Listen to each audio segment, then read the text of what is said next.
हर हर महादेव। 12 ज्योतिर्लिंगों के इस अद्भुत सफर में आज हम पहुंच चुके हैं महाराष्ट्र में ही स्थित त्र्यंबकेश्वर ज्योतिर्लिंग के दर्शन के लिए। ब्रह्मगिरी में कल कल बहती गोदावरी के उद्गम स्थल पर स्थित है ये भव्य और अद्भुत त्र्यंबकेश्वर मंदिर। तो आज हम कराएंगे इस ज्योतिर्लिंग त्र्यंबकेश्वर के आपको दर्शन और साथ ही साथ आपको बताएंगे इससे जुड़े हुए इतिहास और पौराणिक कहानियों के बारे में। लेकिन उससे पहले आपको दिखा देते हैं आखिर क्यों इस ज्योतिर्लिंग की इतनी महत्वता है। भोलेनाथ के 12 ज्योतिर्लिंगों में त्र्यंबकेश्वर ज्योतिर्लिंग 8वें स्थान पर आता है।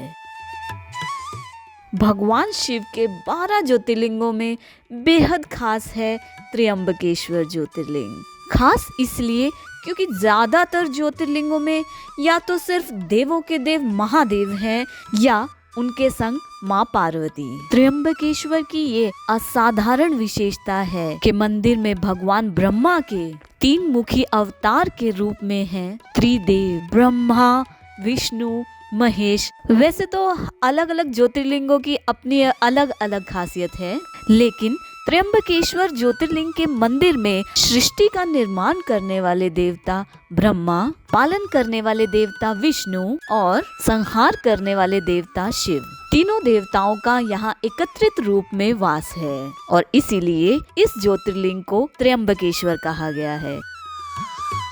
सभी ज्योतिर्लिंगों में लिंग ऊपर की तरफ होता है, लेकिन त्र्यंबकेश्वर के इस मंदिर में लिंग नीचे की तरफ है, वो भी ब्रह्मा, विष्णु और महेश के रूप में। माना जाता है कि सीधे पवित्र नदी गोदावरी का पानी शिवलिंग तक पहुंचता है, जिसे पूरे भक्ति भाव से श्रद्धालु अपने घर ले जाते हैं। त्र्यंबकेश्वर त्रिदेवों का स्थान माना जाता है और यही वजह है कि त्र्यंबकेश्वर की इतनी ज्यादा महत्वता है।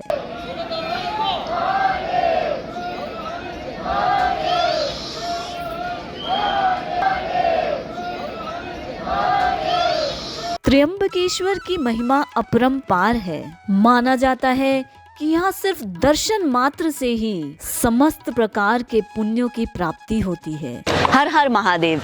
आप मेरे पीछे देख सकते हैं, ये है उत्तर द्वार। यहाँ से आप जाकर डोनेशन में 200 रुपीज में दर्शन कर सकते हैं। 1 से सवा घंटे में आपको दर्शन हो जाएंगे। डोनेशन दर्शन क्यू जो होगी जस्ट इसके लेफ्ट साइड में आप देख सकते हैं, यहाँ से लाइन जाती है और आपको सिर्फ कैश में ही आपको दर्शन टिकट मिलेगा, जिसके प्राइस हैं 200 रुपीज।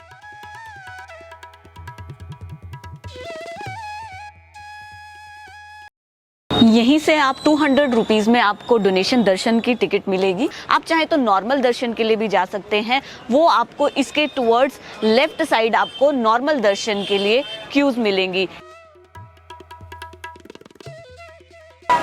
ये है धर्म दर्शन क्यू। यहाँ से आप फ्री ऑफ कॉस्ट दर्शन के लिए जा सकते हैं, जिसमें आपको ऑलमोस्ट 3 to 4 आवर्स का टाइम लग सकता है। नॉर्मल दर्शन के लिए आपको मंदिर के ईस्ट गेट में आना होगा, जहाँ पर क्यू से आप 3 से 4 घंटे में त्र्यंबकेश्वर ज्योतिर्लिंग के दर्शन कर सकेंगे।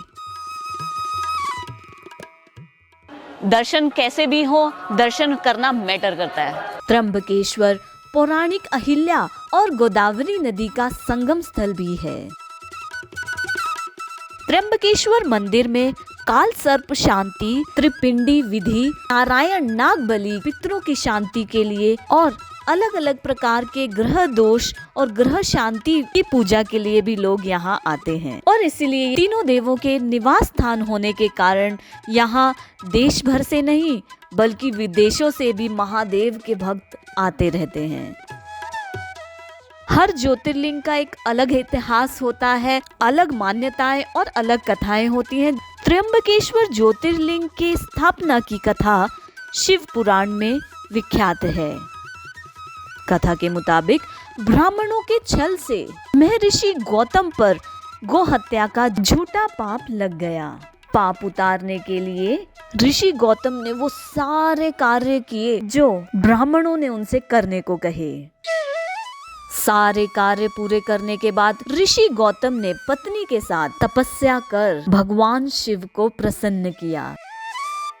भगवान शिव ने जब ऋषि गौतम से वर मांगने को कहा, महर्षि गौतम ने कहा कि वो उन्हें गोहत्या के पाप से मुक्त कर दें। इस पर भगवान शिव ने उन्हें ब्राह्मणों के छल के बारे में बताया और पूछा क्या वो उन ब्राह्मणों को दंडित नहीं कराना चाहते। महर्षि गौतम ने कहा ब्राह्मणों के छल की वजह से ही उन्हें भगवान शिव के दर्शन हुए, इसलिए भगवान शिव से प्रार्थना की कि उन ब्राह्मणों को क्षमा कर दें और प्रार्थना की कि भगवान शिव खुद यहाँ निवास करें।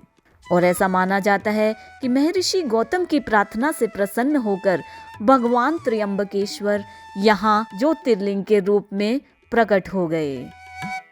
गौ हत्या के पाप से मुक्ति के लिए गौतम ऋषि द्वारा लाई गई गंगा जी भी पास में गोदावरी नाम से प्रवाहित होने लगी। अभी हम लोग खड़े हैं कुशवार्थ तीर्थ के सामने, जहां पर पिंडदान भी किया जाता है और यहां पर अष्टबली नागबली की पूजा से पहले यहां पर स्नान करने का विधान है।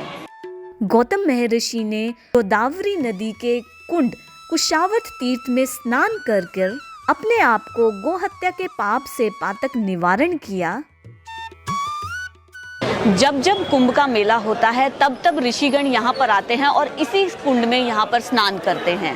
महर्षि गौतम पर जब गो हत्या का पाप लगाया गया तो उन्होंने भोलेनाथ की तपस्या की और उनसे आग्रह किया कि यहाँ पर गंगा माँ को प्रकट करे।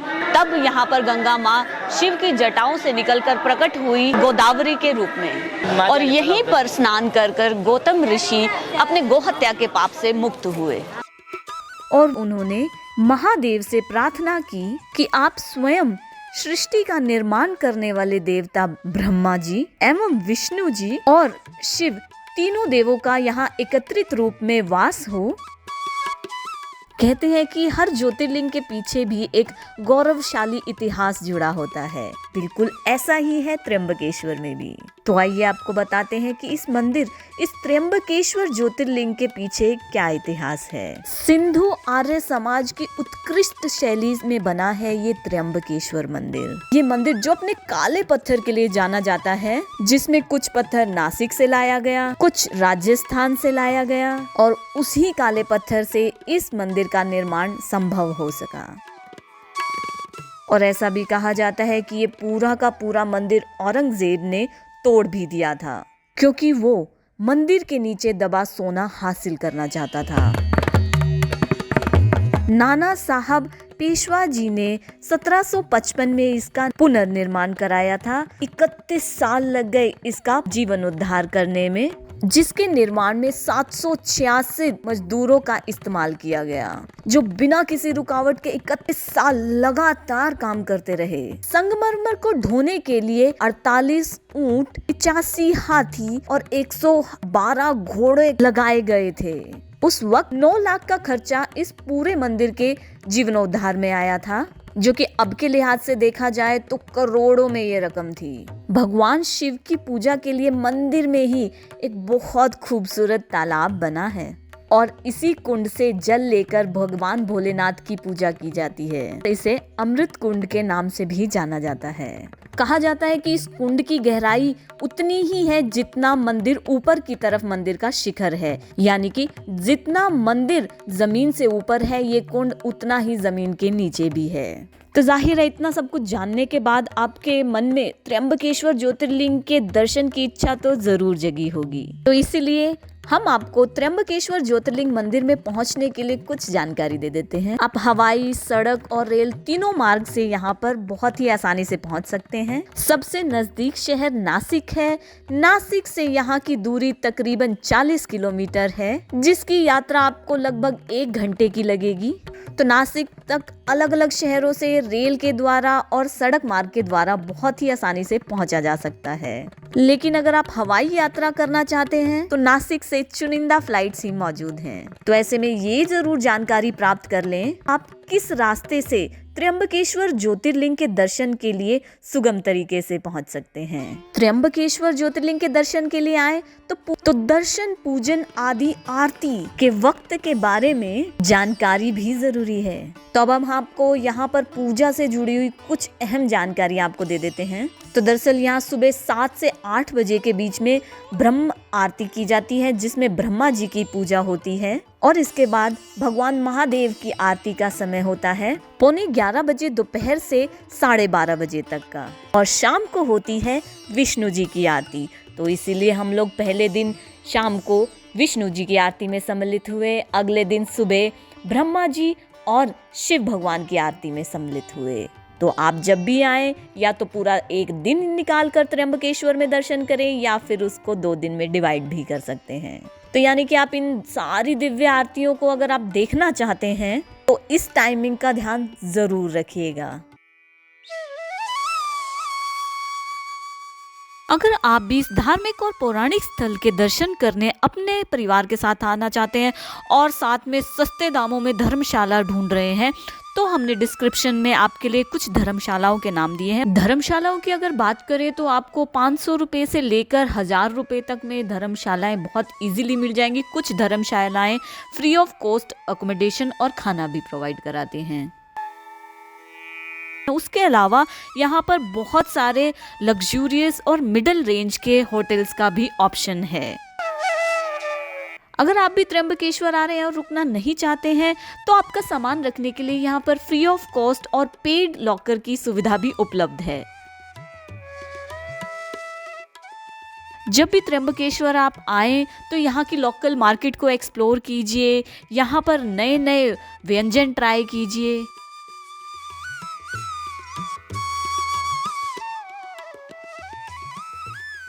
और अपने लिए और अपनों के लिए ढेर सारी शॉपिंग करें।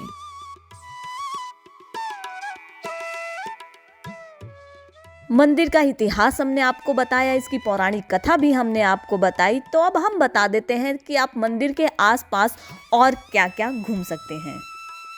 त्र्यंबकेश्वर में ही स्थित है ब्रह्मगिरी किला, जो कि ब्रह्मगिरी पर्वत पर 42,248 फीट की ऊंचाई पर है। गंगा द्वार यानी ब्रह्मगिरी से बहने वाली गंगा यानी गोदावरी का उद्गम स्थल माना जाता है। यहाँ पर तपस्या करने के लिए गौतम की गुफा है, जहाँ 108 शिवलिंग हैं, और उसी के थोड़े आगे गोरख गुफा भी पड़ती है, वही स्थान जहाँ गोरखनाथ ने तपस्या की थी। कुछ सीढ़ियाँ उतरने के बाद माँ गंगा बहती नजर आती है, और इसी स्थान को राम लक्ष्मण तीर्थ के नाम से भी जाना जाता है। और इसी राम लक्ष्मण तीर्थ में भगवान श्री राम ने अपने पिताजी राजा दशरथ का श्राद्ध यहीं पर पूर्ण किया था। तो त्र्यंबकेश्वर में अलग अलग तरह की चुनौतियां आपको देखनी पड़ेंगी। कहीं पर मौसम की मार, कहीं पर गर्मी, कभी बारिश, कहीं पर भक्तों की लंबी लंबी कतारें। और इन तमाम चुनौतियों को पार करते हुए हमने आप तक पहुंचाया है